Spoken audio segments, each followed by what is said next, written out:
Ciencia Fresca.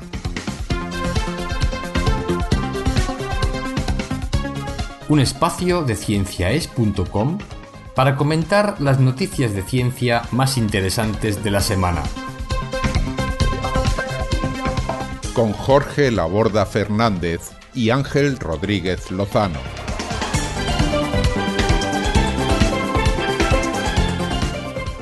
Vuelve Ciencia Fresca una vez más y ahí está con nosotros Jorge Laborda en Albacete, escuchándonos y preparándose para hablar. Hola, Jorge. Hola a todo el mundo. Buena ciencia. Buena ciencia. Vamos a hablar, como siempre, de dos temas cada uno, temas de actualidad. Sí. En esta ocasión empiezo yo, creo que me toca a mí. Sí. Y voy a empezar con un viaje en esta ocasión hasta las cercanías de Júpiter, para hablar de un satélite de Júpiter que fue descubierto por Galileo allá por 1610 y que es uno de los satélites, digamos, que más literatura genera tanto en la ciencia como en la ciencia ficción. Exactamente. Sí.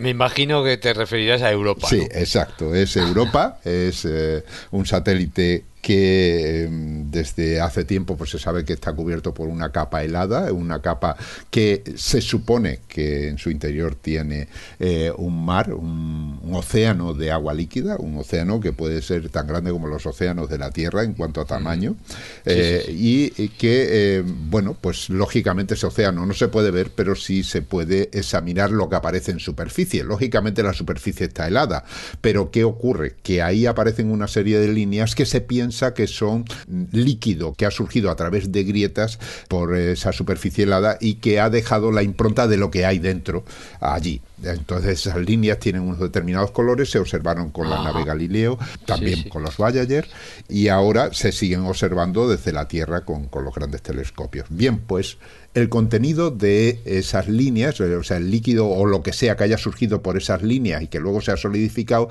tiene unos colores determinados. El análisis de estos colores permite determinar o permite estudiar la composición de lo que arrastra ese agua al subir y por lo tanto tener una idea de cómo es la composición de ese mar interior. Bien, pues eso es lo que se hizo con las imágenes que mandaba el Galileo. Galileo tenía ahí unos instrumentos con los que anunciaba, con los que se estudiaba más o menos esa composición, y lo que se decía con la nave Galileo ahora se corrige con observaciones desde Tierra, y esa es la noticia, ¿no? Y es que, y lo adelanto ya, y es que esos compuestos están hechos de sal común, es decir, ese agua que subió tiene la misma sal que tienen los océanos terrestres. Qué interesante. Muy interesante. Esta es la primera de las noticias, y la segunda también voy a dar otro salto, en este caso también a un descubrimiento que hizo Galileo. Galileo parece ser que está de moda por mi parte esta semana, y cuando digo Galileo naturalmente me estoy refiriendo en este caso al astrónomo italiano que en el siglo XVII, a principios del siglo XVII, por allá por 1610, enfocó su primer telescopio y descubrió todo este mundo de lunas diversas o de satélites que rodean a Júpiter y que luego posteriormente a Saturno. Sí. Y la noticia que voy a comentar pues se refiere a Saturno, y concretamente se basa en una serie de artículos, realmente no es una noticia, son varias, que se publican en la revista Science esta semana. En ellas se habla del origen de las lunas y los anillos de Saturno. Sabemos que Saturno es el segundo planeta más grande del sistema solar, que tiene esa peculiaridad, y es esos hermosísimos anillos que le rodean, de los que tenemos imágenes maravillosas que nos ha proporcionado, entre otros, la nave Cassini. Esos anillos, siempre existe ahí una discusión sobre cómo se originaron, si se originaron a principios del sistema solar o si se han originado después, y cuál va a ser su evolución. Así que el estudio de los datos que ha mandado la nave Cassini a lo largo de sus muchos años que ha estado girando alrededor de Saturno y por lo tanto tomando imágenes y medidas de los anillos y de sus lunas, pues permite ahora analizar cuáles son las hipótesis que defienden la formación de esos anillos y esas luces. Y sacar alguna conclusión, esperemos. Hay más que conclusión, por lo menos se acerca más a una hipótesis que a otra. Claro, o sea, apoya más a una que a otra. Y esa es la historia de mis viajes de hoy. Eso es pura ciencia, Sí. ¿no? O sea, la observación, las hipótesis, la observación, en fin, se contrasta con la realidad. Esas hipótesis, gracias a mejores observaciones, y al final se van llegando a conclusiones poco a poco, ¿no? El conocimiento va avanzando. Claro, la Muy ciencia bien. se autocorrige, ¿no? A medida que va teniendo más datos. Muy bien, pues ¿y tú de qué vas a hablar, Jorge? Bueno, pues voy a hablar, yo me voy al mundo bio, como suelo hacer, y hay un par de noticias que me han resultado interesantes. Bueno, una está de moda, tiene que ver con las vacunas, es la segunda de la que voy a hablar. La primera es la pregunta: ¿puede el suero joven, el suero de un animal joven, es decir, la sangre de un animal joven, puede rejuvenecer a los viejos? Pues bueno, voy a contar que investigadores de la Universidad de Stanford en California, que publican sus estudios en la revista Proceedings, pues identifican a dos proteínas del suero en ratones jóvenes que no están, o hay mucha menos, en los ratones viejos, las cuales potencian la formación de sinapsis en neuronas humanas, es decir, serían capaces de bueno, luchar contra el deterioro cognitivo que se produce con la edad. Realmente vamos perdiendo memoria, capacidad, en fin, conforme vamos envejeciendo, ¿no?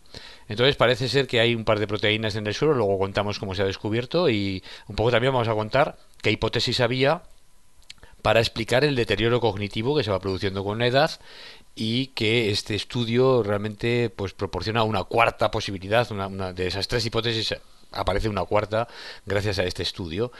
Y bueno, obviamente es un estudio que promete bastante, ¿no? Porque al identificar estas proteínas, pues es posible que podamos beneficiarnos de su administración en el futuro para evitar el deterioro cognitivo con la edad, lo cual no Muy es interesante. ninguna broma. Me interesa mucho.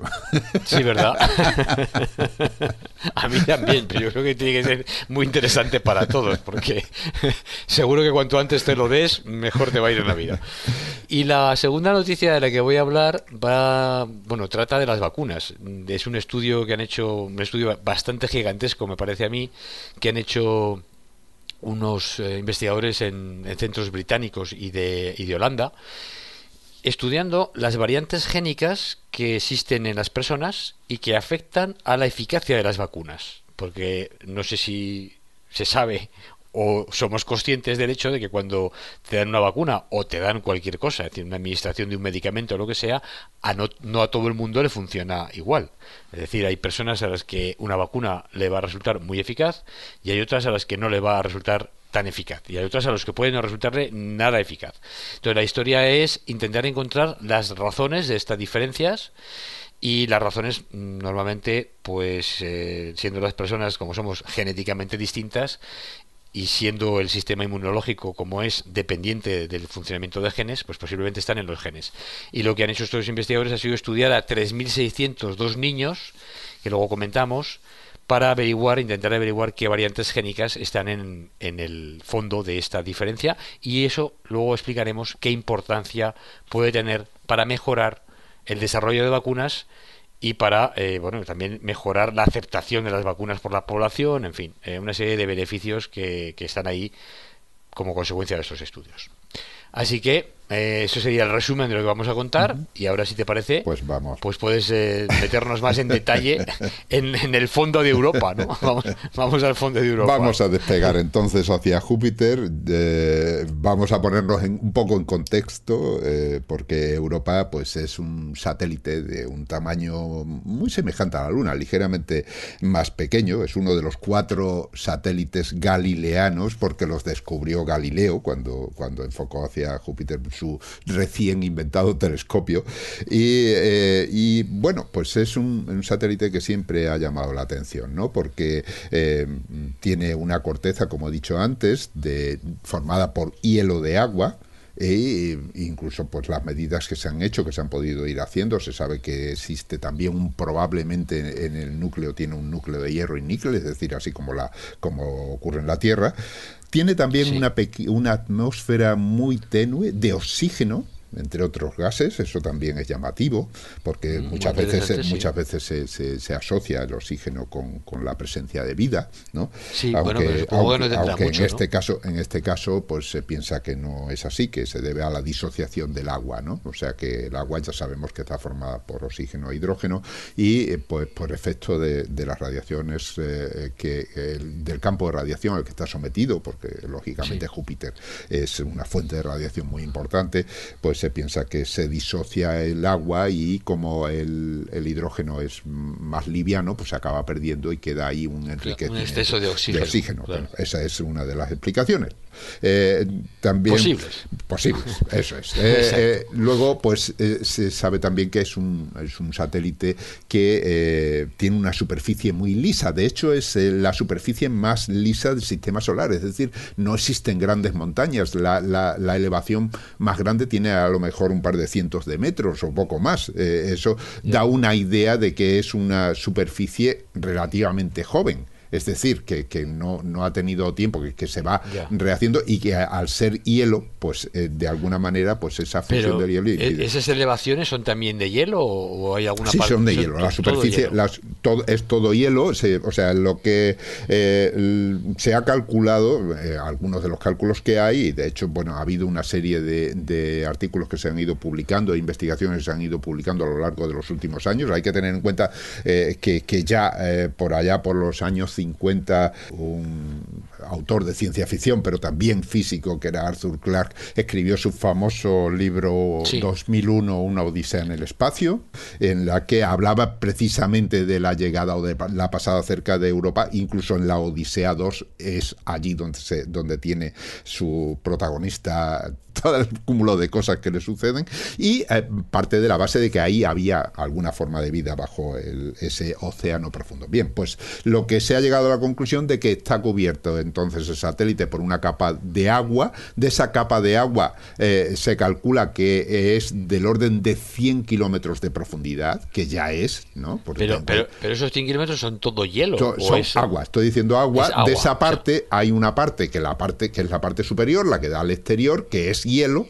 pero se piensa, y eso se ha calculado que puede tener entre 10 y 30 kilómetros de espesor, vale. Y el resto... Que ya está bien, ¿eh? Que ya es 10, 30 kilómetros. Porque creo que la fosa de las Marianas, ¿no? Son 11 kilómetros. Son 11 kilómetros. O sea, sería todo el océano en esa zona helado. Sí, exacto. Hasta el fondo. Entonces, pero claro, por debajo de eso, si son por debajo 100, de ahí hay otros 100 kilómetros claro, más, son o 100, 90 quiere kilómetros. decir que le quedan entre pues 70 y 90 kilómetros que podrían ser de agua líquida. O sea, un océano que además rodearía a todo el satélite. Sí. O sea, quiere decir que ahí hay muchas posibilidades de que exista. Ahora habrá que ver si se dan las condiciones. Al ser agua líquida, ya sabemos que la vida es lo que necesita para desarrollarse, ¿no? Sí, bueno, sin agua líquida, una fuente de energía. Claro, una fuente de energía que puede estar dentro del núcleo del satélite, pero sin fuente de energía, desde luego, por mucha agua que haya, no va a haber vida tampoco. No, pero la fuente de energía está clara. O sea, por una parte, no necesariamente tiene por qué ser del centro del satélite, sino que las propias mareas de Júpiter genera unas mareas tan impresionantes que lo que hace es, exprimir el planeta y extenderlo de forma periódica. Y se produce calor, claro. Exacto, esa extensión y esa compresión, por lo que hace es comunicarle energía, y esa energía es precisamente la que piensan que mantiene ese agua en estado líquido. De todas maneras va a ser difícil ir ahí y perforar esos 100 kilómetros de hielo a ver qué pasa debajo del agua, ¿eh? O sea, debajo del hielo, vamos. Bueno, pero en fin, a lo mejor todo se andará. Dentro de unos cuantos siglos es posible que alguien pueda tener la tecnología para ir. Esto es como todo, es cuestión de tener la tecnología adecuada y las ganas de hacerlo, ¿no? Y las posibilidades de hacerlo. También cualquiera que le dijera que íbamos a ir a la Luna a principios del siglo pasado, ni siquiera a principios, a lo mejor en los años 30, no se lo habría creído, ¿no? Bien, pues esta es la historia de esta luna Europa de Júpiter. La pregunta sería, ¿qué es lo que hay dentro de ese mar interior, qué hay disuelto ahí. ¿Existen ahí moléculas suficientes como para desarrollar una vida, en el supuesto de que exista? ¿Cómo podemos saberlo? Pues como tú lo has dicho, no podemos perforarlo, al menos por ahora. Pues lo que tenemos que ver es si lo que hay abajo sale a la superficie. Y en ese sentido, pues cuando se ven las imágenes de Europa, se descubre que sobre el fondo blanco hay una serie de líneas que son como grietas que se han abierto en un momento determinado en el hielo, por lo que han fluido, o sea, ha subido un fluido y luego se ha solidificado, que sería en ese caso pues el agua de ese mar profundo que se ha colado por una grieta. Esa grieta al llegar arriba se ha congelado, pero al mismo tiempo que se ha congelado ha arrastrado parte del contenido de ese mar. Por lo tanto, nos puede dar una idea. Tampoco hay que olvidar que el hielo tampoco es que sea absolutamente sólido e inamovible, porque tenemos aquí los glaciares, por ejemplo, ¿no? Claro. Que el hielo también se mueve, es decir, también es plástico, aunque sea mucho más lento que el agua. Entonces, pues es posible que también haya procesos en donde la parte de arriba del hielo de Europa pues se ha acabado por hundir y pasa hasta abajo. En fin, hay como que puede haber una renovación, ¿no? de toda la capa de hielo del exterior. Claro, de hecho se han detectado movimientos tectónicos allí. Claro, o sea, que eso es verdad. Y también hay zonas donde aparentemente ese hielo se ha roto en trocitos pequeñísimos y luego se han fusionado unos con otros, con lo que le dan un aspecto caótico. De hecho existe una zona que tiene ese nombre, caos, ahí en eso. Bueno, pues esto es lo que se pensaba hasta ahora. Por allí pasaron naves como las Voyager, por ejemplo, que tomaron unas imágenes preciosas y ya nos dieron una idea de cómo era realmente, porque aquí con los telescopios pues se podía observar, pero de aquella manera. Y luego fue una nave que es la nave Galileo, que estuvo ahí girando alrededor de Júpiter, lo mismo que la Cassini ha estado en Saturno, y que estuvo tomando durante varios años información, analizando no solo Europa, lógicamente, sino todo lo que es el sistema joviano, ¿no? El sistema de Júpiter. Bien, pues la nave Galileo llevaba un instrumento que era un espectrómetro de infrarrojo. Es decir, es un aparato que lo que mide, lo que estudia es la luz, pero la luz dentro de una frecuencia o un color, podemos decir, ¿no? Que está por debajo del rojo. Ya lo hemos dicho otras veces. Bueno, eso la luz se puede son o sea, digamos, frecuencias electromagnéticas interesantes porque dan, digamos, la firma de muchos compuestos químicos. Hay una digamos, tecnología de análisis por infrarrojos de compuestos químicos que cada uno tiene su, digamos, su frecuencia, ¿no? De absorción o de emisión. Claro, efectivamente. O sea que la luz se genera en los átomos, luego si recogemos una luz que procede de un átomo, esa luz es de una determinada frecuencia o un determinado color, si es dentro del espectro visible, o si está por debajo no lo vemos, pero sí lo podemos detectar. El infrarrojo se puede detectar. Ahí están estas gafas que utilizan en las guerras ahora para ver de noche, ¿no? O bien pueden ser ondas de radio, es decir, al final son ondas electromagnéticas todo, pero evidentemente la luz que sale de un átomo deja la firma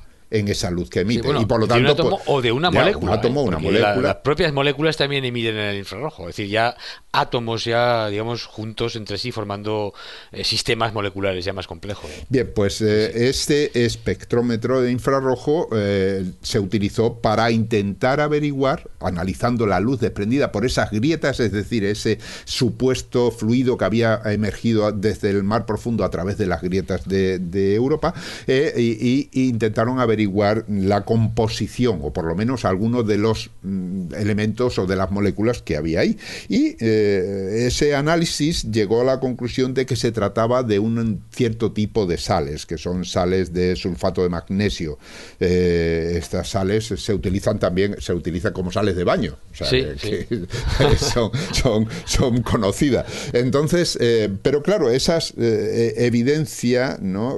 que se recogió en aquel momento tampoco estaba totalmente claro, pero sí se dio por supuesto que era eso. Pero claro, ya marcaba unas diferencias de, bueno, si en ese océano profundo hay sales de sulfato, o sea, son ricas en sulfato, no estamos hablando de un ambiente semejante a las que existen, ¿no? Al océano terrestre. Entonces, podríamos ya pensar en otras cosas. El asunto estaba ahí, ¿no? Como se había detectado evidencia de actividad geológica, pues también se sospechó que podía derivar de actividad geológica que había pasado al océano primero y luego de ahí a la superficie. Bien, pues observaciones posteriores que se han llevado a cabo desde el telescopio, uno de los telescopios Kerr, que son de los más grandes del mundo, que existen en Hawái, en Mauna Kea, pues han permitido analizar la luz que desprenden esas grietas también, pero esta vez desde la Tierra. Y ahí es donde ha surgido la duda. No se detectaron en principio esas señales que serían procedentes de esos sulfuros, o sea, esos elementos ricos en azufre, como decíamos que era el sulfato de magnesio, ¿no? Pues ahí tienes el sulfato de magnesio, tiene azufre y magnesio, ¿no? Pues no se han detectado exactamente, sí, pero sí se han detectado pues otro tipo de sales que podían ser compatibles con la sal común, la sal de mesa, la sal marina, podemos decir también, es decir, cloruro. O sea, que no serían nada de sulfato, sino que serían cloruros en este caso. Cloruro sódico o cloruro potásico. Lógicamente esto habría que comprobarlo con experimentos, y eso es lo que han hecho también. Entonces, concretamente un investigador del Instituto de Tecnología de California, llamado Hank Kelvin, lo que ha hecho es reproducir de alguna manera las condiciones que existen en Europa. ¿Y cómo lo han hecho? Pues lo que han hecho es irradiar, es decir, se supone que una vez que el agua sale a la superficie, pues se somete a esa radiación que yo decía antes, ¿no? Esa radiación que existe tanto por cuestiones cósmicas, estamos en el espacio exterior, la atmósfera es muy débil, y además porque Júpiter es una fuente importante de radiación. Bien, pues lo que han hecho es irradiar sales oceánicas, pero oceánicas terrestres, en laboratorio, en condiciones similares a las que existen ahí, en Europa. Y ahí es donde, una vez irradiada, han analizado el espectro, es decir, han lanzado luz sobre esas sales para ver cómo responden. Exacto, cómo responden y ver si eso les permite detectar la sal. ¿Y por qué lo han hecho así? Podríamos haber dicho, bueno, lo podía haber hecho la nave Galileo, ¿no? Pero es que resulta que la sal común en el infrarrojo no da señal, es transparente. Entonces no se puede detectar. Por lo tanto, la nave Galileo no pudo detectar la sal común simplemente porque era ciego para ella, ¿no? Entonces, aquí es donde viene la parte curiosa del asunto, y es que cuando analizan lo que ha ocurrido con esa sal marina al ser irradiada en esas condiciones, resulta que la sal cambia de color y desprende un color de tipo así amarillento, marrón, que es muy parecido al que se observa precisamente allí, en una zona de Europa, concretamente en una zona geológica joven que le llaman Tara Regio, ¿no? Es una de las zonas observadas de Europa. O sea que lo más probable es al final que esas grietas tengan depósitos de sal. Efectivamente. Entonces, común, que provengan del interior del océano. Claro, y además, además el análisis en este caso ya no es en el infrarrojo, sino en el visible. Es decir, lo que no mandaba señal la sal común era en el infrarrojo, pero en el visible sí manda. Sí lo y entonces sí se puede analizar. Y entonces han comprobado que esa señal que reciben precisamente de Europa coincide con la señal que envía la sal común cuando es irradiada en esas condiciones. Con lo que han llegado a la conclusión, y esto se ha corroborado al observar también detenidamente Europa con el telescopio espacial Hubble, que exactamente en la misma condición han analizado un tipo de luz, concretamente de la frecuencia que se había detectado en laboratorio, y la han encontrado allí en Europa. Así pues, tenemos que el océano puede ser salado como el océano del terrestre, vamos. Ahí está aquí. Y por tanto, a lo mejor está, digamos, en fin, las condiciones de ese océano son adecuadas para que se desarrolle vida, puede haber vida, en fin, realmente es compatible con la idea de que puede haber allí vida, no. Claro, si hubieran encontrado otro tipo de sales, qué sé yo, más tóxicas o más pesadas o otro tipo de cosas, pues a lo mejor no era tan compatible con que Claro, pudiera era haber lo vida, que ¿no? pasaba con las sales de Claro, magnesio, ¿no? claro, Que no nos permitían claro. hacer esa comparación entre ese océano profundo de Europa con los océanos terrestres. Bueno, pues ya tienen cosas en común y por lo tanto hay que seguir investigando, eso está claro, Sí, sí, pero sí, el no. La asunto verdad se es está que poniendo interesantísimo. es un tema muy interesante porque efectivamente intentar encontrar vida o, en fin, alguna evidencia de que pueda haber vida, aunque sea microscópica, claro, evidentemente nadie se espera que dentro de Europa haya seres macroscópicos allí nadando, aunque quién sabe, ¿no? Pero lo más probable es que haya por lo menos microbios, bacterias o algas o lo que sea.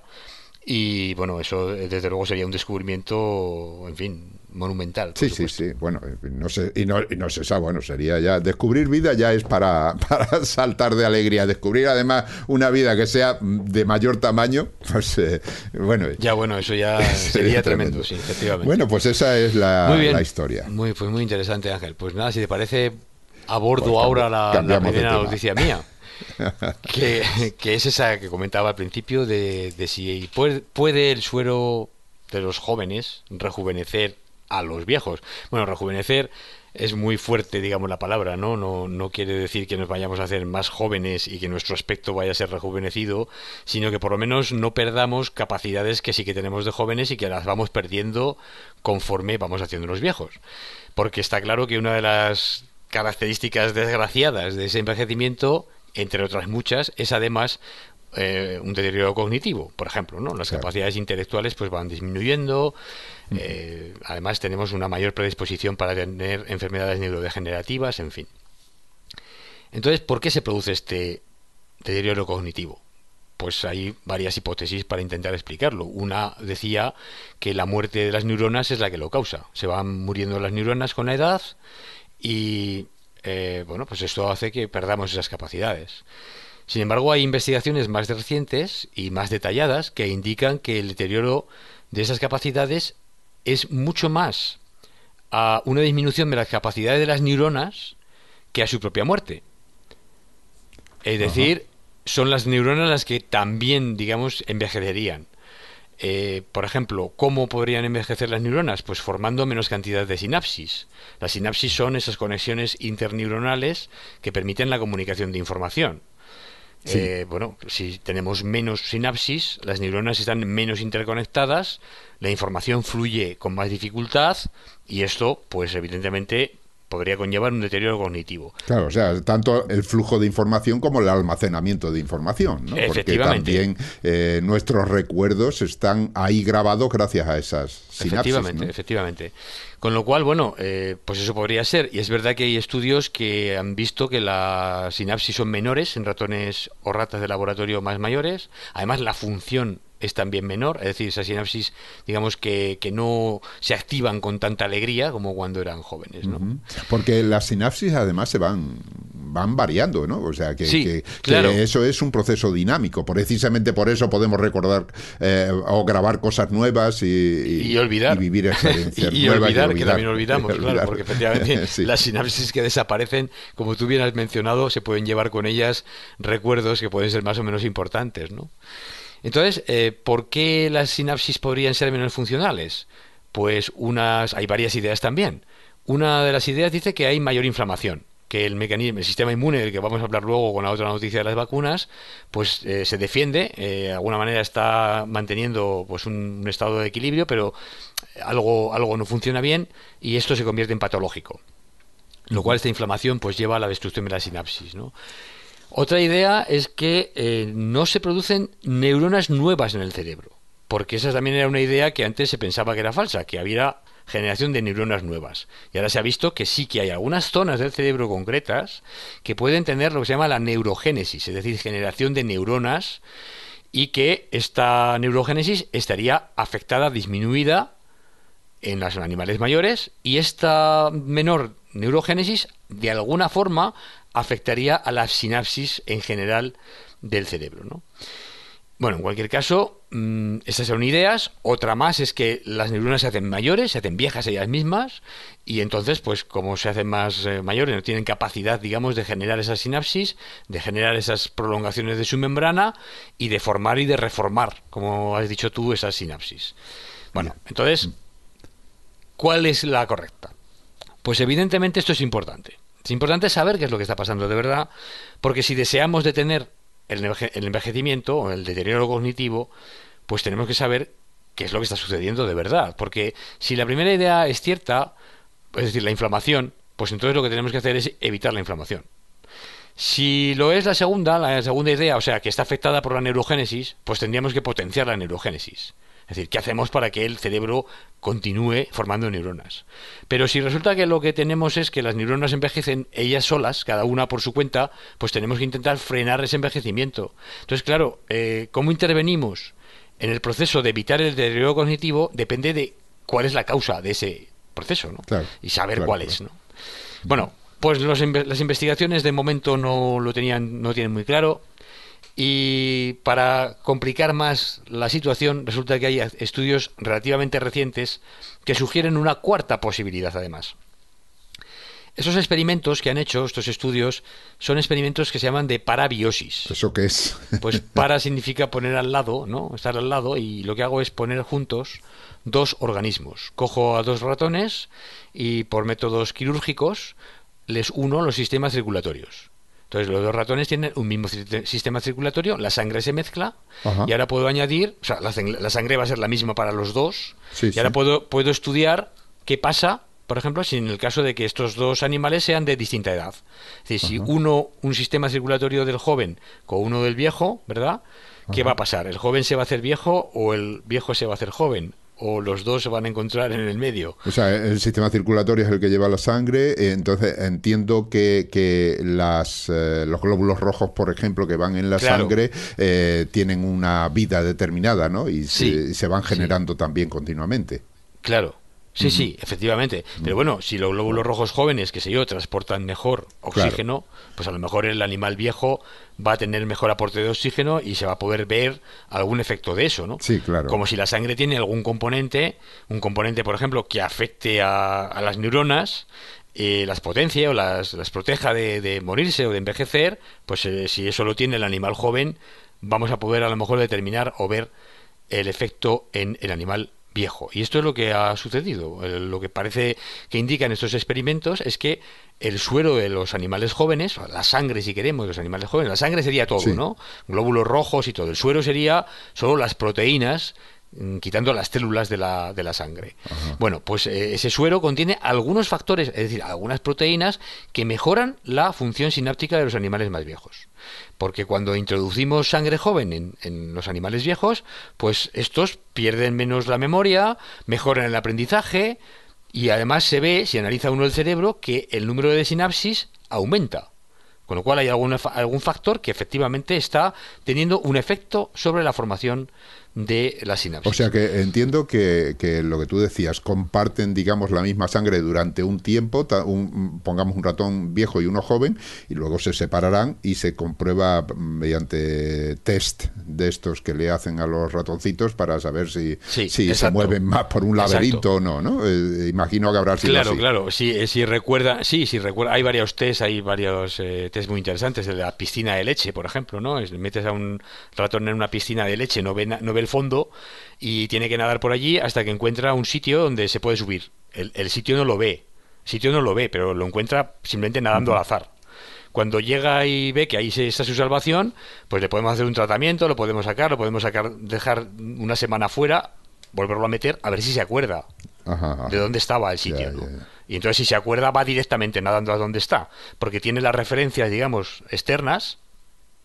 Y si se acuerda de cuáles eran esas referencias, pues sabe dónde está el sitio y ahí se sube, para salvarse de tener que estar nadando todo el rato, ¿no? Y tener el riesgo de ahogarse. Entonces, efectivamente, se puede analizar cuánto tiempo recuerdan los ratones, si el estrés les hace olvidar más, si le doy un fármaco determinado o no, afecta a la memoria, todo este tipo de experimentos, bueno, hay muchísimos hechos, ¿no? Claro, pero tú hablas de dos proteínas en concreto que parece ser que favorecen eso, Sí, ¿no? esto es lo que han descubierto los investigadores. Bueno, lo que pasaba es que con todos esos experimentos de parabiosis intentaban inyectar suero o incluso componentes del suero. El suero se puede fraccionar, es decir, se puede, digamos, tratar el suero químicamente, y hay una fraccionación ya muy antigua que lo fracciona en 5 fracciones, por ejemplo, ¿no? Proteínas más pequeñas o las proteínas más solubles, las proteínas menos solubles, en fin, varias fracciones de ese suero, y lo inyecto a los ratones y hago experimentos con ellos. Pero de esta manera, pues era muy complicado el saber qué Claro. estaba pasando, ¿no? Lo que sí que era claro es que había componentes, porque incluso había experimentos, por ejemplo, que indicaban que si inyectábamos a los ratones suero humano, es decir, suero de cordón umbilical, que es el más jovencito que podemos tener, que viene de un recién nacido, pues ese suero les favorecía o sea, es decir, revertía el deterioro cognitivo. Con lo cual, eran componentes, o sea, podíamos utilizar a los ratones para analizar los componentes del suero humano, porque ese suero humano también era capaz de afectar esto en los ratones, ¿no? Pero claro, no sabíamos qué componentes eran. O sea, no sabíamos, ¿no? Lo que sí que se sabía era que cuando añadíamos este suero a los ratones y analizábamos el estado de inflamación o analizábamos otras cosas, ¿no? Las nuevas neuronas que se generaban, pues eso no parecía que lo afectara. O sea que el suero no funcionaba mejorando el estado de inflamación o mejorando nuevas neuronas, que eran 2 de las hipótesis que hemos mencionado. Tenía que funcionar de otra manera. Y parecía que de todas maneras era porque había componentes en la sangre, ¿no? Que había que identificar. Bueno, pues los investigadores lo que han hecho ha sido darle la vuelta un poco a la tortilla, y en lugar de utilizar animales vivos que no han dado los resultados esperados, lo han hecho en otras condiciones. Y bueno, aquí viene a colación decir que un poco lo que decía Albert Einstein, ¿no? Que seguir haciendo lo mismo y esperar resultados distintos, pues es un poco la definición de la locura, ¿no? No sé si es verdad que lo dijo Albert Einstein, porque para atribuir, o sea, todo lo que se atribuye a Albert Einstein que dijo, pues igual Albert Einstein tuvo que estar hablando toda la vida sin callar y no pudo haber descubierto la teoría de la relatividad, porque la cantidad de frases que se atribuyen a Einstein es incontable. Bueno, en cualquier caso, esta es una, dice que seguir haciendo lo mismo y esperar un resultado, digamos, diferente, pues es obviamente de locos, con lo cual los investigadores, no sé si siguiendo a Einstein o no, dicen, vamos a cambiar y vamos a hacerlo en cultivo. Vamos a coger unas neuronas que podemos, digamos, generar mediante células madre, porque ahora la tecnología existe para poder generar neuronas de células madre, las inducimos a ser neuronas, las tenemos en un frasco de cultivo, y ahora a ese frasco de cultivo le añadimos suero de ratón joven o viejo, porque ya sabemos que el suero humano funciona en ratones, es posible, por tanto, que el suero de ratón funcione en las células humanas, y efectivamente funciona. Entonces, cuando analizan qué sucede con la sinapsis, es decir, generan estas neuronas, las ponen en un frasco y ven que forman sinapsis. Cuando le añaden suero de animales jóvenes, ven que forman más sinapsis aún, que no sucede cuando tienen esas neuronas tratadas con suero de ratones viejos, ¿no? Con lo cual, claramente hay algo en el suero de ratón que cuando se le añado a las neuronas en un frasco de cultivo, estoy afectando a la formación de sinapsis en ese frasco de cultivo, ¿no? Bueno, ¿qué componentes son estos? Pues lo que hacen es, lo que he mencionado antes, fraccionan el suero. Primero hacen una serie de fracciones mediante métodos químicos y intentan averiguar en qué fracción se encuentra el componente o los componentes que tienen actividad sobre la sinapsis. Por ejemplo, una de las cosas que hacen es filtran el suero por una membrana porosa que solo deja pasar a las proteínas muy pequeñas. Es decir, quitan todo lo que sea pequeño. Las moléculas pequeñas las quitan y retienen al otro lado de la membrana las proteínas más grandes. Bueno, pues es ahí donde se encuentran los factores que potencian la sinapsis. Ajá. También retiran la albúmina, retiran las inmunoglobulinas, que obviamente son los anticuerpos, que en principio no deberían ser las proteínas que tuvieran ningún efecto. Y en fin, poco a poco lo van fraccionando y lo que hacen es ver que en qué fracción se encuentran o deberían encontrarse las proteínas que actúan sobre la sinapsis. Al final llegan a encontrar a 2 proteínas que son prácticamente las responsables de los efectos que ven. Una de ellas, como siempre, estas proteínas tienen nombres muy, muy raros. En fin, los investigadores creo que tienen poca imaginación para llamar a las proteínas. Una se llama a ver si lo digo bien, trombospondina 4, Ajá. que es una proteína que pertenece a la familia de las trombospondinas y es una proteína que funciona en la adhesión celular, es decir, favorece la adhesividad entre las células, la conexión entre ellas. Tiene sentido porque las sinapsis son obviamente conexiones neuronales. Claro, Entonces claro. hace falta alguna proteína que favorezca esa interconexión entre las neuronas, ¿no? De hecho, ya se sabía que esta proteína tenía actividad sobre la sinapsis desde hace ya más de 20 años, pero lo que no se sabía era que estaba en el suero y que estaba en el suero de animales jóvenes. Había más en los animales jóvenes y que esto favorecía la formación de sinapsis en el cerebro de esos animales, ¿no? La segunda proteína que encuentran es otra que le llaman SparkCL1. De nuevo, esta es un nombre raro, pero ya se conocía desde hace más de una década que participaba también en el establecimiento de interacciones celulares. Es decir, las dos son proteínas que participan o favorecen que las células se conecten. Sí, las relaciones entre las células, sí. Entonces, exacto. Bueno, vale, esto están en el suero, las hemos identificado, no vamos a entrar en los métodos, pero ¿son realmente ellas o no? Bueno, las vamos a formar, las vamos a sintetizar, las vamos a producir de manera artificial, vamos a purificarlas y las vamos a añadir a las neuronas. No en el suero, sino cada proteína separada y pura. ¿Tienen efecto sobre la sinapsis o no? Y sí. Se encuentran los investigadores que tienen efecto, que cuando son producidas artificialmente y añadidas a las neuronas, pues producen el mismo efecto que veían antes con el Bueno, suero. estoy viendo la pastilla de la juventud, ¿eh? Efectivamente, efectivamente. Bueno, yo espero que nos la podamos dar nosotros, Ángel.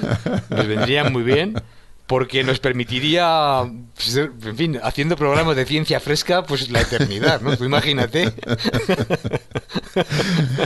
Si no envejeciéramos y tuviéramos la posibilidad de hacer ciencia fresca, en fin, todos estos O por programas. lo menos, aunque envejezcamos, pero en buenas condiciones. Exacto, en buenas condiciones, que nuestro deterioro cognitivo pues se frene y que efectivamente nuestro cerebro, que es como decía Woody Allen, mi segundo órgano favorito, que decía, ¿no? Sí. Llegados a una cierta edad se convierte en el primero, Sí. entonces que ese órgano favorito pues que se mantenga en buena forma lo más posible. Pues es que eso es en principio muy interesante, porque si ya tienen identificados dos, la producción de una proteína tampoco tendrá muchos problemas, ¿no? No, ahora mismo ya digo, ya lo han hecho en el laboratorio y han probado que efectivamente funciona en las neuronas en cultivo y como tú dices, producir la proteína no es demasiado complicado. Otra cosa es que sea barato. Ya. Bueno. Pero bueno, en cualquier caso, como pasaba con esa serie de televisión que yo recuerdo, no había una serie en los años 70 que se llamaba El Inmortal, que es curioso porque es una serie de ficción y en aquellos años no tenían ninguna evidencia de que eso pudiera ser verdad, pero la serie iba de una persona que había dado sangre y que había tenido un efecto rejuvenecedor en un ricachón, ¿no? Entonces el ricachón se había enterado de quién era y lo perseguía para chuparle la sangre y que le fuera dando infusiones de sangre o transfusiones de sangre, pues periódicas para que él se encontrara bien, ¿no? Sí, entonces efectivamente los ricachones son los que a lo mejor van a tener en principio acceso a estas cosas, pero bueno, no hay que perder la esperanza porque, qué sé yo. Bueno, no, pero tal y como lo estás planteando no va a ser necesario, o sea, realmente es fabricar un par de proteínas. No debería ser demasiado caro. Y al final es hacer una pastilla. No hace falta capturar y chuparle la sangre a nadie. No, desde luego que no. Pero, a ver, esto como todo, vamos a ver, habrá que hacer sus ensayos clínicos, habrá que analizar que esto es seguro, que, vale, no tengo deterioro cognitivo, pero no me produce cáncer o me produce otra cosa por otro lado. Exacto. Y a lo mejor es peor el remedio que la enfermedad. Es decir, todo este tipo de cosas necesitan de estudios prolongados, sistemáticos, cuidadosos y caros, porque realmente suelen ser este tipo de estudios pues caros porque requiere mucho tiempo y muchas personas preparadas para llevarlos a cabo bien, ¿no? Y el estudio de muchos pacientes, de muchos voluntarios, en fin. Con lo cual, no es para mañana. También el olfato comercial de las farmacéuticas, ¿no? Porque como vean que el asunto se puede vender bien, aceleran todo ese proceso. Esto sin duda, esto seguramente estará patentado ya, es decir, esos investigadores habrán patentado ya esas proteínas. Y estoy seguro de que hay compañías farmacéuticas interesadas en el desarrollo de esto. Sí, sí, eso está clarísimo que eso está así.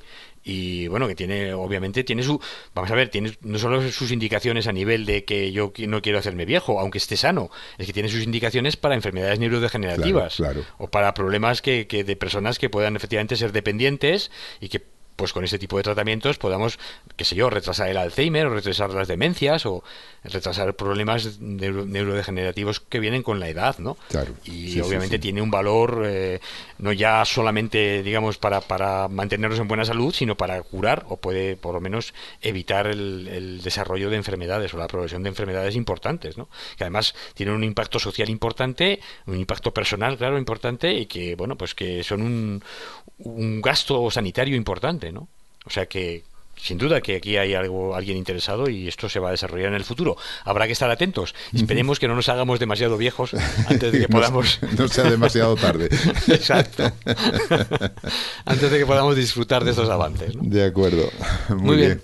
Pues Bueno, pasamos, si quieres, a la siguiente noticia. pues nada, vamos a la siguiente noticia. Volvemos al espacio. Muy bien. En esta ocasión, si habíamos ido antes a Júpiter, ahora vamos a pasar, vamos a ir más lejos y vamos a llegar hasta Saturno, hasta el planeta de los anillos.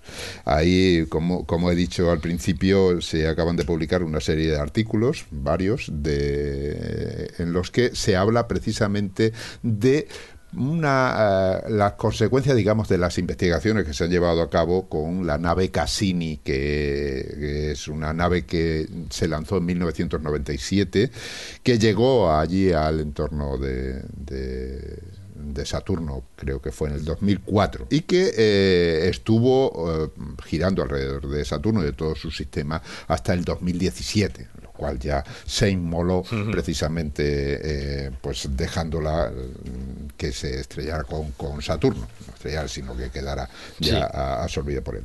Bien, pues a lo largo de todo ese tiempo, lógicamente, esta nave estuvo investigando todo el sistema, porque realmente Saturno es una especie de sistema solar en miniatura. Sí, Tiene sus anillos, como decíamos al principio. Sí, bueno, como el cinturón de asteroides, ¿no? Sí, que vendría, Que tiene el Sol, ¿no? vendría a ser de algo anillo parecido, del que Sol. es una especie de anillo. Lo único que pasa es que son partículas más pequeñas, pero mucho más abundantes porque reflejan. Un sistema solar en miniatura. Claro, como pero decimos. son tan abundantes que reflejan la luz solar de tal manera que, bueno, ya cuando Galileo lo descubrió, en 1610, lo que decía era que tenía asas, ¿no? Porque lo Sí. aparente. Bueno, y no me extraña porque si miras a Saturno con un telescopio pequeño, Sí, sí. parecido es lo que ves. Sí, sí, parece. Yo he tenido la ocasión Sí. de la oportunidad de verlo y efectivamente no sabes lo que es eso. Es en fin, algo que de entrada, si lo ves por primera vez y no sabes lo que es, pues es difícil de interpretar. Sí, Si tenía asas, sí, son efectivamente. como dos asas a los lados y además Sí, sí. que iban variando con el tiempo, porque a sí, medida que va cambiando la orientación con respecto a nosotros, a nuestra línea de visión, pues lo podemos, llega un momento en el que se ponen totalmente de canto y desaparecen.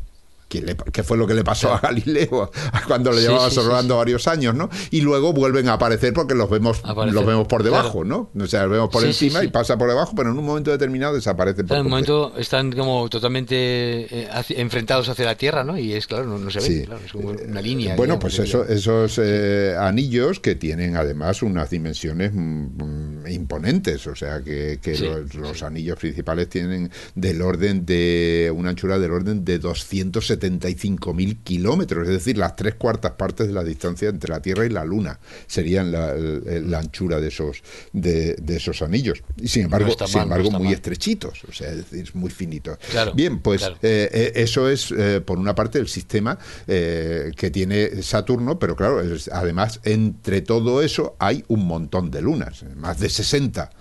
Más de 60 lunas, lógicamente unas mayores y otras menores. Y la pregunta que se hacen lógicamente los científicos es cómo se ha llegado a formar un sistema así, ¿no? Porque al fin y al cabo tenemos una serie de planetas en el sistema solar y el único tan espectacular, aunque existen anillos también, se han descubierto en Júpiter y en algún otro de los, en Urano, pero son muy pequeñitos y hasta que no llegó por ahí la Voyager no se descubrieron realmente, ¿no? Pero ese sistema tan imponente de anillos solo existe en Saturno. Entonces la pregunta que se hacen es si eso viene desde el principio, desde los momentos iniciales de la formación del sistema solar y por lo tanto de la formación de Saturno como planeta, es decir, si se originaron en esa nebulosa inicial, a la vez, digamos, todo, ¿no? o se han formado después. Y ahí es donde van esta serie de artículos que se publican, como he dicho, en Science, ¿no? Vamos a ponernos entonces en situación. Sabemos que los anillos entonces rodean a Saturno, están dentro de lo que se llama el límite de Roche, que es una distancia que va hasta 2 veces el radio de Saturno. Ahí es donde están concentrados los anillos, y a partir de ahí lo que hay es una serie de satélites, ¿no? Y dentro de esos satélites, pues Saturno hay 8 lunas, 8 satélites que son de tamaño mediano grande, es decir, de dimensiones mayores de 200 kilómetros, y que van aumentando de tamaño, ¿no? De menos a más, y ya la más grande es Titán, que hemos hablado de ella, que es otro sitio donde más grande del ocurren cosas solar, muy interesantes, porque tiene una atmósfera muy densa e incluso hay por ahí, debido a la temperatura, pues incluso ríos de hidrocarburos, porque precisamente los fotografió la sonda Huygens, ¿no? que iba asociada a la nave Cassini cuando llegó ahí. Bien, pues esos serían los más grandes, y luego existen una serie de lunas pequeñas y irregulares, incluso algunas son abombadas y tienen diámetros entre 10 y 100 kilómetros, ¿no? Y nombres como Pandora, Prometheus, Epimetheus, es decir, se le van dando nombres a medida. Mucho más interesantes que los nombres de las proteínas, la verdad. Sí, porque cada uno tiene una historia asociada en la mitología, ¿no? Sí. Bien, pues para explicar cómo se formaron esas lunas y esos anillos, hay una serie de hipótesis. Concretamente, las más importantes son 3, ¿no? La primera viene a decir que se formaron esas lunas por aglomeración de cuerpos pequeños, pero de un tamaño notable, es decir, de orden kilométrico. Y todo esto dentro del disco de gas que rodeaba al planeta al principio de la formación del sistema solar, ¿no? Las simulaciones numéricas que se han hecho teniendo en cuenta esta base, esta hipótesis, pues han podido reproducir la existencia tanto de Titán como de los anillos, pero no logran reproducir que aparezcan por ahí las lunas interiores, ¿no? Esas más pequeñas. Otra opción es que se haya formado a partir de que esas lunas se hayan formado a partir de partículas heladas que se difundieron, pero partículas pequeñitas dentro de lo que era un anillo supermasivo que se creó alrededor del planeta en los momentos de su formación. O sea, ya no son cuerpos de alrededor de 1 kilómetro, es decir, más grande, que se juntaron entre sí, sino ahora son partículas mucho más pequeñas que pertenecían a un anillo y que se fueron juntando y que fueron generando esas partículas más grandes. O sea, ¿no? Eso es. Ya. Y por último, la otra hipótesis que se maneja es que todo se generó a partir de los escombros generados por colisiones entre lunas en los primeros momentos del sistema solar. Es lo mismo que hemos dicho en otras ocasiones, que la luna se formó por una colisión con la Tierra, con un protoplaneta, nuestra luna. Pues bueno, pues esos satélites de Saturno se pudieron crear porque hubo colisiones que liberaron una gran cantidad de materia que luego se fueron agrupando entre sí para formar ellos.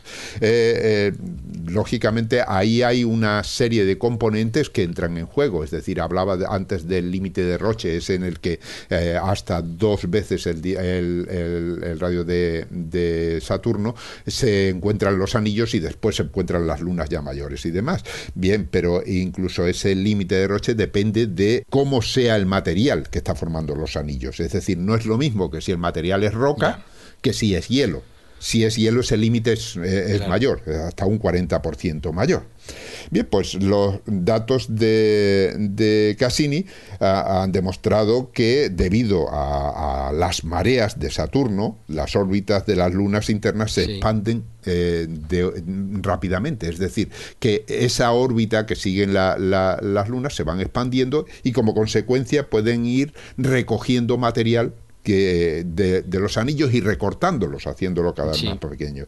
Entonces, esto es en parte un desafío para el primero de los modelos que había yo descrito, es decir, para aquel que dice que todo se formó a partir de cuerpos de un tamaño kilométrico, es decir, eso no lo explicaría, y asume por tanto que los anillos, tanto los anillos como las lunas, se formaron en el momento, el modelo 1 se asume que todo se formó al principio, ¿no? Si fuera así, pues lógicamente no habría podido ser de esa manera. Hay que tener en cuenta también que la masa de los anillos tampoco es tan grande, es decir, los vemos muy grandes desde aquí, se ven muy bien, pero la cantidad de masa, que albergan todas esas partículas es relativamente pequeña. De hecho, se ha calculado que es alrededor de 0,4 veces, es decir, un 40% de lo que es la masa de una luna que se llama Mimas y que tiene tan solo 198 kilómetros de radio. Es decir, es una luna pequeñita, y la masa de todos los anillos equivale a más o menos a la luna de esa luna Mimas, que es uno de los, o un satélite. Hablo de luna por identificar luna con satélite, ¿no? Que nadie se confunda. Yo te he entendido.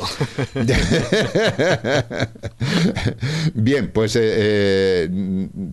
si suponemos que todo se formó a partir de la segunda hipótesis, es decir, de un anillo que inicialmente a partículas pequeñitas, pero formando un inmenso anillo muy masivo, entonces las interacciones gravitatorias entre las partículas del anillo pueden crear una especie de estela de densidad, es decir, pueden ir condensando ciertas partes del anillo y haciendo que tengan mayor densidad. Estas lo que hacen es que el anillo vaya disminuyendo rápidamente con el tiempo, porque hay una parte de él que se va aglomerando.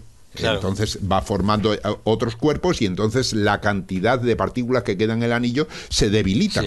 Pero una vez que se han formado esas agrupaciones, claro, va quedando menos materia dentro de ese anillo masivo inicial, y al quedar menos materia se producen menos aglomeraciones, con lo que quiere decir que con el tiempo va quedando un anillo muchísimo más fino, pero más duradero en el tiempo.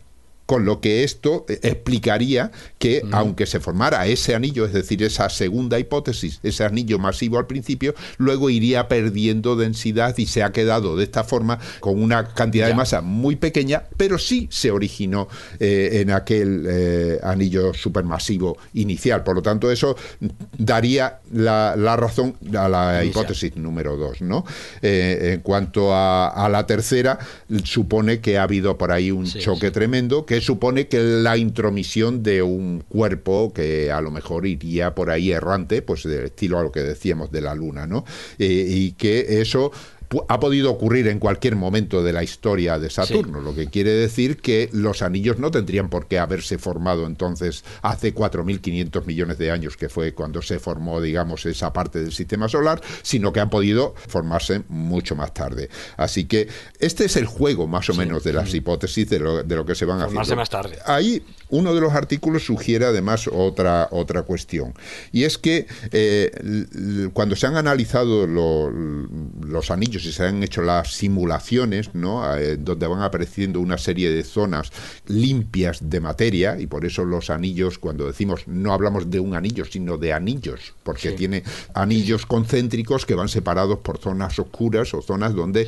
Una de las más llamativas es la división de Cassini, precisamente en honor a Cassini, quien la descubrió. En honor a Cassini, efectivamente. Bueno, pues esas partes tan limpias hablan de que los anillos podrían ser muy jóvenes, de hecho tener del orden de 10 a 100 millones de años, y eso es una de las cosas que se argumentan dentro de uno de los artículos. Y también el análisis de la luz reflejada parece indicar que de alguna manera son bastante jóvenes, pero como contrapartida hablan de que también puede haber ocurrido una cosa, y es que hay una luna que se llama Encélado, de la que surgen géiseres, es decir, erupciones de hielo que van dispersando la materia, fundamentalmente hielo, por todo el sistema.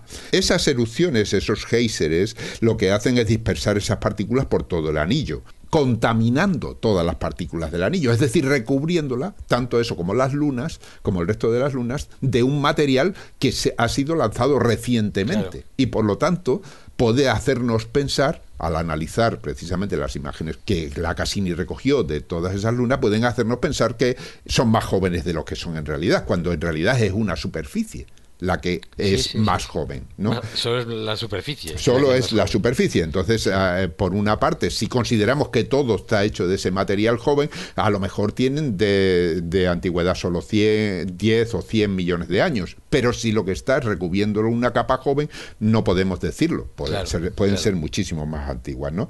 Con esto, lo que trato es dar una idea de las cosas que se comentan en este artículo.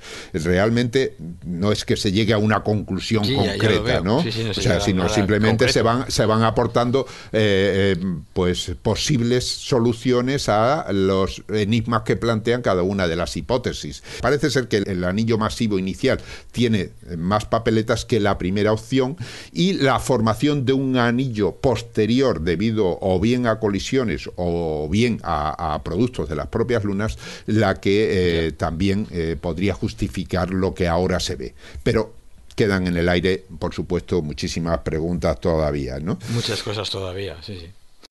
Está claro que bueno, esto te ilustra un poco lo difícil que es el avance de la ciencia muchas veces, ¿no? O sea, observaciones pues cada vez más detalladas, con tecnologías o con instrumentos pues muy sofisticados, y que a pesar de todo no te permite llegar a una conclusión fácilmente o de manera rápida. Claro. Necesitas seguir observando y seguir analizando. No, y además, incluso dentro de lo que es un sistema como Saturno, las diferencias entre los distintos satélites son tan tremendas. O sea, es que los hay de una composición totalmente distinta. O sea, hay uno que tiene una parte oscura, negra, y otra parte brillante.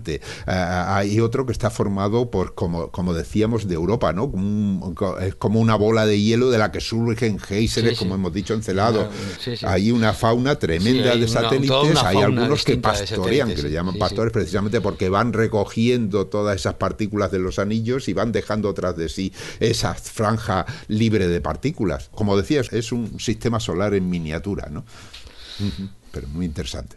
Bueno, pues esta es más o menos la historia. Estupendo, estupenda noticia, como siempre. Vamos a pasar a la segunda mía, la última del programa de hoy, que tenía que ver con bueno, el efecto de las vacunas, ¿no? Cómo de alguna manera nuestros genes, las variantes génicas que hemos heredado, pues pueden afectar a la eficacia de las vacunas que podamos recibir. Sí, bueno, es importante hablar de las vacunas después de todo lo que llueve. Sí, porque está este movimiento antivacunas y la gente está empezando a dejar de vacunar a hijos y, en fin, a niños pequeños y poniéndolos en una situación de riesgo. Realmente eso es un tema que prácticamente tendríamos que tratar aparte. Quizás una de las razones es que no vemos a la gente enferma a nuestro alrededor como podíamos verlos cuando yo era pequeño, y me acuerdo que tenía... Exacto, que creo que la generación nuestra en ese sentido lo tiene muy claro, ¿no? Porque yo recuerdo... Efectivamente, yo veía a gente con la polio, que era coja, la polio. Yo tengo una amiga todavía que tuvo ese problema, o a gente incluso con la viruela. Con las señales de la viruela, efectivamente. Con las señales de la viruela, los que hemos pasado el sarampión, la varicela. Exactamente. Exactamente. Entonces, claro, eso lo veías y te decían, no, es que si le damos esta vacuna, pues su niño no se va a poner enfermo.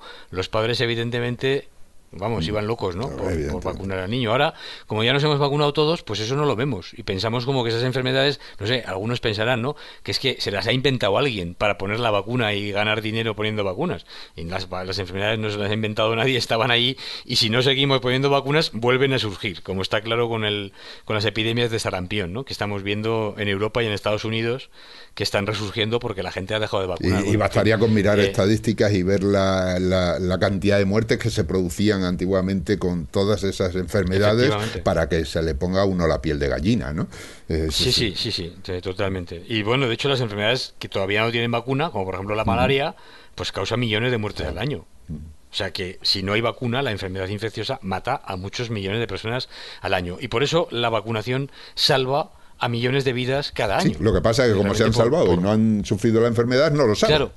Claro, da por hecho. Efectivamente, no lo saben. Exacto.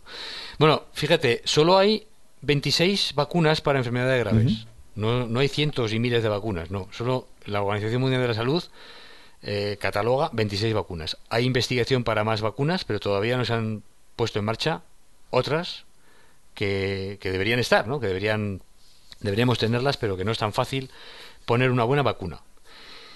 Lo que se sabe es que, como decía antes, no todas las vacunas, aparte de que no hay muchas, o sea, no hay las necesarias quizás para todas las enfermedades, pues no todas son igual de eficaces. Hay una serie de niños que la mayoría responden bien, quiere decir, responden bien es su sistema inmune reacciona y generan normalmente anticuerpos que van a durar mucho tiempo. En cambio, otros, aunque responden bien al principio, pues esos anticuerpos desaparecen al poco tiempo, con lo cual los dejan desprotegidos. Es decir, la vacuna sería eficaz, pues qué sé yo, un año, a lo mejor, o 2. Pero a partir de ahí hace falta volver a inyectarte la vacuna o volver a vacunarte, ¿no? Entonces, ¿por qué pasa esto? Pues las razones no se sabe, pero con toda seguridad la hipótesis, digamos, más probable es que es genético. O sea, dependiendo de qué variantes de genes tengamos nosotros, hayamos heredado, y estos genes estén involucrados en el funcionamiento del sistema inmunitario, pues resulta que las vacunas podrán ser más o menos eficaces en las distintas personas.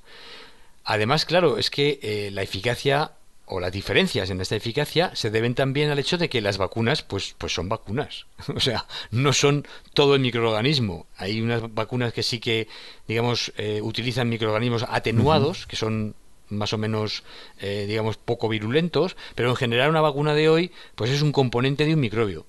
Entonces, claro, ese componente del microbio pues tiene una serie de antígenos o de capacidad para ser reconocido por el sistema inmunitario. Y dependiendo de qué genes uno tenga, pues ese componente puede ser reconocido, digámoslo así, como más extraño o menos extraño por el organismo, ¿no? Y según sea ese reconocimiento, pues vamos a tener un efecto o otro efecto, ¿no? Por tanto, ahí hay una serie de diferencias también debido a que las vacunas pues no son microorganismos completos. Claro, no, y además yo creo que es muy interesante dejar eso bien claro, ¿no? Porque hay algunos de los argumentos que se dan es que dicen que bueno, que no sirve nada para nada porque conozco a fulanito que ha tenido la enfermedad. O sea, yo recuerdo que mi hija mayor tuvo paperas, por ejemplo, y había estado vacunada, pero la tuvo, pero porque había perdido, evidentemente. Y de hecho se están Exacto, revacunando. Claro. Lo que no sabemos es, y por eso la importancia de estos estudios, no sabemos es qué tipo de personas tienen qué tipo de genes, en los cuales algunos esa vacuna de las paperas va a ser eficaz por mucho tiempo y en cambio para otros no. Y claro, lo que no podemos es fijarnos solo en un caso, ¿no? Es que fulanito le vacunamos y tuvo la enfermedad. Sí, pero es que resulta que no todos somos iguales desde el punto de vista genético y con respecto a cómo respondemos a las vacunas, ¿no? Entonces, bueno, de esto se trata del estudio. En el estudio que han hecho estos investigadores, lo publican en Cell Reports, la revista Cell Reports, intenta averiguar los genes que pueden afectar la eficacia de las vacunas, que son desconocidos, ¿no? Y, obviamente, averiguar cuáles son pues podría permitir varios avances importantes. Primero, podemos diseñar mejores vacunas, intentando, digamos, sabiendo qué genes son los necesarios, pues poner componentes en las vacunas que, digamos, las hagan menos dependientes de esos genes, por ejemplo, ¿no? Pero es que podríamos llegar hasta el punto de hacer vacunas personalizadas, es decir, si sabemos qué genes tiene el niño A, pues ese niño le vamos a dar una vacuna con ese componente que sabemos que le va a ir bien, y en cambio al niño B, pues le vamos a dar una vacuna para lo mismo, pero con otro componente que le va a ir mejor. Le va a ir mejor, es decir, va a hacer que la vacuna sea más protectora, ¿no? Y eso además va a disminuir el número de inyecciones que hay que dar de vacuna, a lo mejor inyecciones de recuerdo, o va a hacer, en fin, vamos a abaratar el coste de fabricar muchas vacunas o muchas dosis que a lo mejor pues no se pueden proteger bien, o sea, no son estables, en fin, no hay problemas, ¿no? Entonces, ¿qué hacen para intentar averiguarlo? Pues hacen un estudio, lo que se llama un estudio de asociación génica amplio. Cogen a 3.602 niños que ya habían participado en otros estudios de eficacia de las vacunas y para los que había muestras de ADN. Es decir, sabíamos de esos niños la respuesta que habían tenido a las vacunas que se habían dado. De hecho, habían sido niños que habían participado en estudios con 3 vacunas que se dan normalmente, que son una contra la meningitis el meningococo de tipo C, que causa la meningitis, otra contra el bacillus, que se llama el bacillus el Haemophilus influenza, que también causa meningitis, aunque también otras enfermedades como la neumonía, y también la vacuna contra el tétanos. Entonces, estos niños habían participado en estudios de estas 3 vacunas, se sabía más o menos qué eficacia tenía la vacuna en cada uno de esos niños, lo que no se sabía era qué genes tenían esos niños, pero sí que tenían muestras de ADN. Entonces, lo que hacen los investigadores es secuenciar, analizar estos ADN de los niños y analizar, entonces, identificar qué cambios en las letras de los genes pueden estar asociados a una mayor o menor respuesta frente a una u otra vacuna. Es decir, yo tengo el niño A que ha funcionado muy bien, la vacuna del meningococo ha funcionado muy bien, en cambio el niño B, pues esta vacuna no le ha funcionado bien. ¿Qué genes son los que tienen diferencias en las letras, en la secuencia de genes, en la secuencia genes de los niños que los tienen por sí mismos, o sea, no tiene nada que ver con que la vacuna vaya a cambiar unos genes, claro, nada claro. parecido. No, en absoluto, no, esos son los genes que los niños han heredado de sus padres. Son los genes que los niños han heredado de sus padres y simplemente de forma natural los protegen más o menos. Exacto. O reaccionan más o menos ante la vacuna. Efectivamente. Bueno, encuentran con esos análisis que en esos 3.602 niños encuentran la existencia de 6,7 millones de diferencias en sus genes, de letras diferentes. Algunas, claro, van a estar en genes del sistema inmune. Y de hecho encuentran 2 tipos de genes del sistema inmune que tienen que ver con la eficacia de las vacunas, o mejor dicho, cómo responde el cuerpo a una vacuna, ¿no? Uno tiene que ver con genes que están implicados en la respuesta inmunitaria, en la señalización de las células. Es decir, cuando una célula detecta un antígeno extraño, algo extraño, ¿cómo se activa? ¿De acuerdo? Si se activa más o se activa menos. Eso sería un primer tipo de genes. Un segundo tipo de genes tiene que ver con una función muy importante del sistema inmune, que es la presentación de antígenos. Ya he contado en algún programa que las células del sistema inmune no detectan los antígenos en general, no detectan los antígenos porque sí, o sea, ya solas. Solamente hay unos linfocitos que sí lo hacen, que son los linfocitos B, pero hay otros que son los más importantes, que son los linfocitos T, que necesitan que se les presenten los antígenos a ellos. Es decir, hay otras células encargadas de detectarlos, los capturan, los captan y se los presentan a los linfocitos T. Claro, si esa presentación, esos genes que presentan, esa presentación depende de genes. Si esos genes son unos, pues a lo mejor determinado antígeno no lo presentan bien. Si son otros, determinado antígeno sí lo presentan bien. Entonces, dependiendo de qué genes presentadores yo tenga, me haya tocado, no los tengo todos, la especie humana tiene un montón de esos genes y a mí me han tocado solo unos poquitos, ¿no? Con esos poquitos me tengo que apañar. Bueno, pues si esos poquitos que me han tocado resulta que presentan bien el antígeno de la vacuna, pues la vacuna va a ser eficaz. Pero si los que me han tocado presentan mal ese antígeno de esa vacuna, pues resulta que no voy a ser, no va a ser eficaz, ¿no? Y eso es muy interesante porque las 3 vacunas, digamos que producen eficacias distintas en distintos niños. Es decir, no es que haya una población de niños para los cuales las vacunas todas les vayan mal. No. A lo mejor hay un niño que le va bien la vacuna del meningococos, pero mal la del tétanos, y otro niño que le va bien la del tétanos y mal la del meningococo. O sea, que no es que el niño no sea capaz de responder a las vacunas, es que responde a una u otra vacuna de manera distinta. Y responde de manera distinta de acuerdo a estos genes que tienen, ¿no? Entonces, bueno, pues esto es lo que publican en esta revista Cell Reports, y es un avance, yo creo que en la dirección que hablábamos antes, de intentar generar vacunas personalizadas, intentar generar vacunas a lo mejor con más componentes que puedan ser, más amplias y que podamos abarcar cualquier espectro génico que tengamos. Esa eficacia de la vacuna puede aumentar, porque el que tenga el gen presentador, para el componente A, pues si le ponemos un componente A y el componente B, pues a lo mejor tenemos mayor capacidad de presentación de los dos componentes, ¿no? Sí, en fin, este tipo de cosas, pues podemos tener los datos de qué genes son los que van a ser los presentadores, qué antígenos van a ser los que van a ser presentados mejor por esos genes, y todavía, aunque parezca mentira, todo lo que se sabe del sistema inmune, la cantidad de ignorancia que hay sobre cómo funcionan las vacunas, no cómo funcionan, que sabemos cómo funcionan, pero todos esos pequeños factores para aumentar la eficacia en cada uno de esa vacuna y hacer que sean pues más seguras, que ya son muy seguras, ¿eh? Realmente todo esto de que hay autismo y todo ese tipo de problemas realmente se ha demostrado que es falso, con lo cual tenemos una manera de prevenir enfermedades que creo que es la más eficaz que se conoce, la que más vidas salva, pero no obstante todavía hay un margen de maniobra para mejorar las vacunas, tanto para desarrollar nuevas que no tenemos, como para mejorar las que tenemos. O sea que y un poco este estudio pues aporta en este sentido. Es que además es una forma de ver las cosas como son. Pues muchas veces tendemos a decir, si confiamos en las vacunas, exigimos que sean 100% eficaces, ¿no? Y si no confiamos, decimos que no valen para nada, pero las cosas no son blancas o negras, siempre tienen su margen gris, ¿no? Claro, no hay nada 100% eficaz, no hay un medicamento ni nada 100% eficaz, ni tampoco hay ninguno que no valga para nada. Hombre, salvo tal vez la homeopatía, ¿no? que realmente no hay nada dentro, con lo cual es difícil que valga para algo, y como ya he explicado algunas otras veces, se trata del efecto placebo y ya está, ¿no?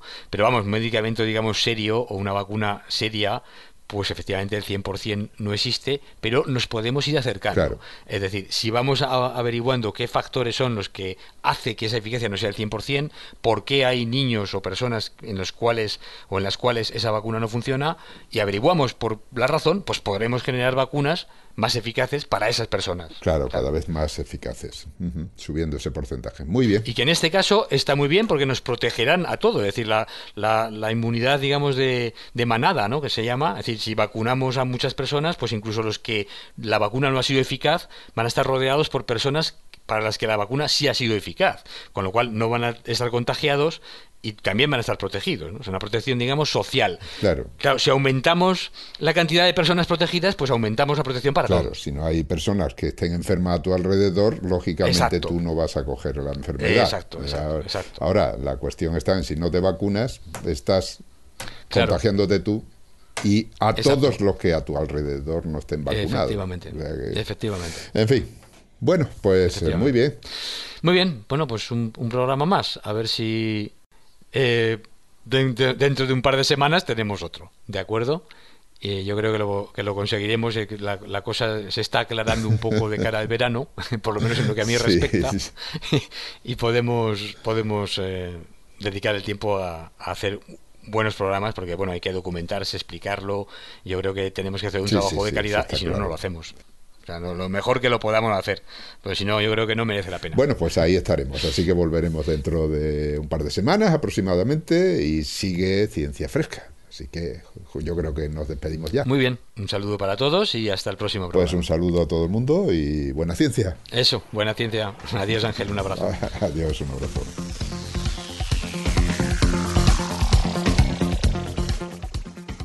Y como despedida queremos dar las gracias a todos y todas las que nos escucháis y nos apoyáis con vuestras donaciones, porque gracias a ellas son posibles programas como este.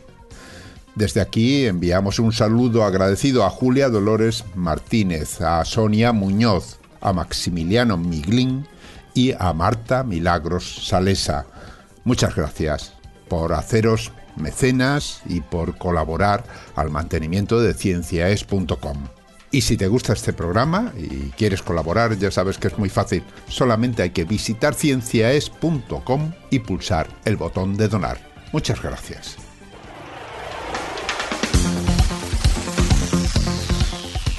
Han escuchado ustedes Ciencia Fresca, un programa de cienciaes.com elaborado por Jorge Laborda Fernández y Ángel Rodríguez Lozano. Cienciaes.com. Ciencia para escuchar.